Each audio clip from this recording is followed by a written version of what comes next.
ಶ್ರೀರಾಮುಲು ಹಾಗೂ ರೆಡ್ಡಿ ನಡುವೆ ನಡೀತಾ ಇರುವಂತಹ ಆಂತರಿಕ ಕಲಹ ವಿಚಾರಕ್ಕೆ ಸಂಬಂಧಪಟ್ಟಂತೆ ಕೇಂದ್ರ ಸಚಿವರಾಗಿರುವಂತಹ ಕುಮಾರಸ್ವಾಮಿ ಪ್ರತಿಕ್ರಿಯೆಯನ್ನು ಕೊಟ್ಟಿದ್ದಾರೆ.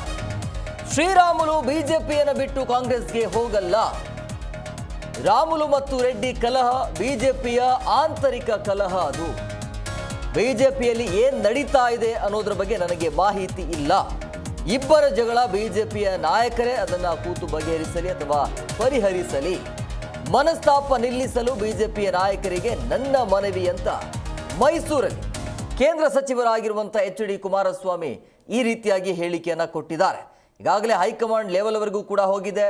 ಹೈಕಮಾಂಡ್ ಕಡೆಯಿಂದ ಶ್ರೀರಾಮುಲು ಅವರಿಗೆ ಫೋನ್ ಕರೆ ಕೂಡ ಬಂದಿದೆ, ಇಲ್ಲಿಗೆ ನಿಲ್ಲಿಸಿ ಅಂತೇಳಿ. ಜೊತೆಗೆ ಹೈಕಮಾಂಡ್ ನಾಯಕರು ಕೂಡ ಅಲ್ಲಿ ಕರೆದಿದ್ದಾರೆ. ಸೊ ಅಲ್ಲಿ ಹೋದಾದ ನಂತರ ಈ ಒಂದು ಇಬ್ಬರ ನಡುವೆ ನಡೀತಾ ಇರುವಂಥ ಆಂತರಿಕ ಯುದ್ಧ ಇದೆಯಲ್ಲ, ಅದು ಕಮ್ಮಿ ಆಗತ್ತಾ ನೋಡಬೇಕು. ಬಟ್ ಈ ವಿಚಾರವಾಗಿ ಇವತ್ತು ಕುಮಾರಸ್ವಾಮಿ ಮಾತನಾಡಿದರು. ಶ್ರೀರಾಮುಲು ಅವರದು, ಜನಾರ್ದನ್ ರೆಡ್ಡಿ ಅವರದು ಅದು ಬಿ ಜೆ ಪಿಯಲ್ಲಿ ನಡೀತಾ ಇರ್ತಕ್ಕಂಥ ಆಂತರಿಕ ಅವರ ಬೆಳವಣಿಗೆಗಳು. ಅಲ್ಲಿ ಏನು ನಡೀತಿದೆ ಅನ್ನೋದು ನನಗೇನು ಅದ್ರ ಬಗ್ಗೆ ಮಾಹಿತಿಗಳಿಲ್ಲ. ಏನಕ್ಕೆ ಆ ರೀತಿಯ ಒಂದು ಬೆಳವಣಿಗೆಗಳು ಇತ್ತೀಚೆಗೆ ಮತ್ತೆ ಸೃಷ್ಟಿ ಮಾಡಿದ್ದಾರೆ ಗೊತ್ತಿಲ್ಲ.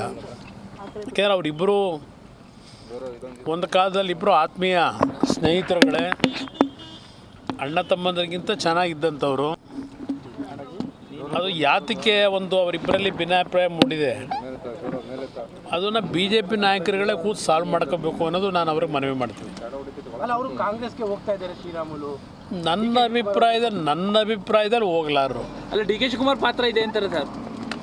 ಏನೇ ಪಾತ್ರ ಇದ್ದರೂ ಡಿಫ್ರೆನ್ಸ್ ತರಲಿಕ್ಕೆ ಶ್ರೀರಾಮುಲು ಬಿ ಜೆ ಪಿ ಬಿಟ್ಟು ಕಾಂಗ್ರೆಸ್ಗೆ ಹೋಗ್ತಾರೆ ಅಂತಕ್ಕಂಥದ್ದು ಅದು ನಮ್ಮ ನಿರೀಕ್ಷೆಗೂ ಮೀರಿ ಅದು ಹುಯೆ ಅನ್ನೋದು ನನ್ನ ಅಭಿಪ್ರಾಯ. ಯಾಕಂದರೆ ಕೇವಲ ಬರೀ ಜೆ ಡಿ ಎಸ್ ಅವ್ರನ್ನ ಕಾಂಗ್ರೆಸ್ ಅವ್ರು ಡಿಸ್ಟರ್ಬ್ ಮಾಡ್ತಾರೆ ಅನ್ನೋದಿತ್ತು. ಈಗ ಬಿ ಜೆ ಪಿ ಅವ್ರನ್ನು ಡಿಸ್ಟರ್ಬ್ ಮಾಡ್ದಂಗೆ ಕಾಣ್ತಾ ಇದ್ದಾರೆ. ಆ ಕಾಂಗ್ರೆಸ್ನವ್ರಿಗೆ ನಾಡಿನ ಜನತೆ ಒಳ್ಳೆ ಕೆಲಸ ಮಾಡಿ ಅಂತ ಅಧಿಕಾರ ಕೊಟ್ಟರು.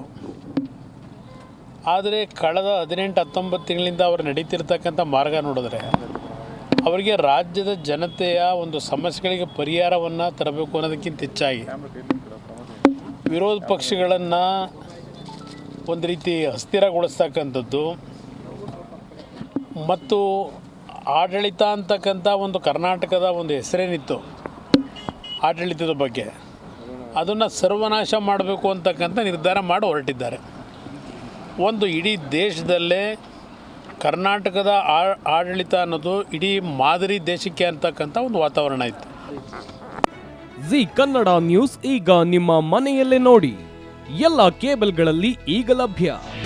ನಿಮ್ಮ ನೆಚ್ಚಿನ ಜಿ ಕನ್ನಡ ನ್ಯೂಸ್ ಈಗ ಸನ್ ಡೈರೆಕ್ಟ್ ನಲ್ಲಿ number 292, Tata Play number 1664, Jio TV number 1334, NXT digital number 30, N cable number 30, city networks 51, U digital number 162, GTPL number 17, Rockline telecommunications number 42, Shri Basaveshwara cable number 168, rural cable network 60, Vinayaka digital 57, Abhishek cable 821, city channel 53, Siddeshwara cable network 57, ವಿ4 digital infotech 628, Surya digital networks 53, Gajanan digital number 836, Malnad infotech private limited number